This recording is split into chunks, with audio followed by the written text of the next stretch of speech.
யார் விட்டு யார்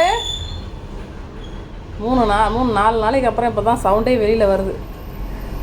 ராக்கி புள்ள குலைக்கிறான்டா சமத்து குட்டி. இந்த சமத்தை பாருங்க. யாரும் என்னம்மா பண்ணுங்க, எனக்கு பூவா பால் இருந்தால் மட்டும் கொடுங்க, பால் மீன் இருந்தால் மட்டும். அப்படி தானேம்மா சிலீஸ்மா? தம்பி குலைச்சான் பார்த்தியா? 4 நாளைக்கு அப்புறம் சவுண்டு வந்துச்சு பார்த்தியா? ராக்கி பக்கத்துலேருந்து சாமி தம்பி குலைச்சானா? ராக்கி புள்ள குலைச்சானா? அப்பாடி 4 நாளைக்கு அப்புறம் இன்றைக்கி தாங்க சவுண்டே வெளியில் வந்துக்குது. சாப்பிட்டு சாப்பிட்டு சாப்பிட்டு சாப்பிட்டு போய் தூங்கிடுவான். அது கூட அவனாக சாப்பிட மாட்டான், நம்மளா ஊட்டி விடணும். வற்புறுத்தி இழுத்துன்னு வரணும், ஊட்டி விடணும், போய் கம்முன்னு போய் படுத்துப்பான். புட்டு பிள்ளை.